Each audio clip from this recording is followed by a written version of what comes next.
So here's my updated Paleo Frog deck profile. Let's get into it. So 3 Swap Frog, of course. 3 Dupe. 2 Rod and Totem. So just the standard frog lineup. It's always the same. 3 Lilith. 3 Ash. That's it for all the monsters. So Lilith is there for trap tricks, of course, and Ash is for if you end up going second. 2 Desires. That's it for the spells. Now onto the traps. We got 3 of the Paleozoic MST. 3 of the Book of Moon. 3 of the Karma Cut. That's it for the Paleozoics. I'm thinking about adding in Morella in the future. I'll have to experiment with it. 3 Lost Wind. Part of the reason why I want to add in Morella. 3 Duster. 3 Trap Tricks. So yeah, Lost Wind's actually really strong because even if they Twin Twister it, you can still reset it if they special summon from, if they basically special summon from the extra deck. I run 2 Crackdowns. I'm proxying it right now because I currently don't have it. Crackdown's really strong. Your opponent goes into the battle phase, they attack you. You steal their highest attack monster, and then they basically can't attack you anymore. And then during the next turn, you pretty much just link it away. If you want to, then 1 Order, because Order basically wins games. And that's it for the continuous traps. Got 3 Strike. I'm considering, I want to experiment with Solemn Judgment to basically stop cards like evenly matched. It's something I still have to experiment with, but otherwise strikes are really good. Onto the extra deck, we have Security Dragon, the Star Boy. Considering bumping him up to 2, this right here is actually really strong because you could just pop.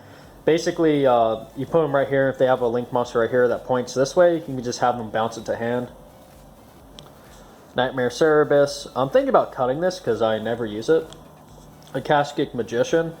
So if they have like 2 monsters in the zone, and you can pop this right there on there, you can have them pop both of the monsters, or bounce both of the monsters back to their hand. So if they miss zone, this right here could be really strong. Nightmare Phoenix. Nightmare Unicorn. I don't think I've ever really used Unicorn. 1 Triple Burst. It occasionally comes up, especially if they just set a monster and pass. You know, it can get to a point where you can go for game with it. Borolo Dragon. I'm thinking about cutting it because I never use it, because I usually always go into Boral Sword. That's it for the links. Then we have Ophinia, Sky Cavalry Centaria. I think I've only gone into it like once, but it's still there. And then we have the 3 Totally Awesome, which is the main card. Then we have 1 Anomalocaris. He's very strong. Go into him unaffected by monster effects. Pop your opponent's cards during either player's turn. And then activate your own trap card. It goes to graveyard, activate his effect. Mill, if it's a trap card, add to your hand. Otherwise, send to a graveyard.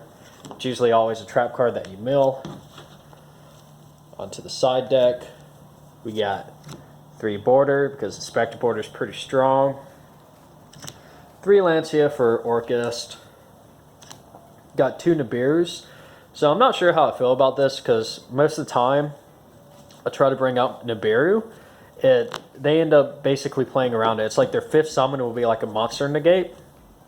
So you end up not being able to use it. 3 System Down for Orchist. It's alright against them. There might be better cards out there for it though. I got it off once and it worked out pretty well. 2 Mistaken Arrest. Since Sky Strikers have been hit pretty hard, this might be something that I'll take out. And then 2 Anti-Spells, because Anti-Spell is pretty strong. So yeah, that's the deck profile. If you have any suggestions, just leave a comment down below. Anything I can do to basically improve it.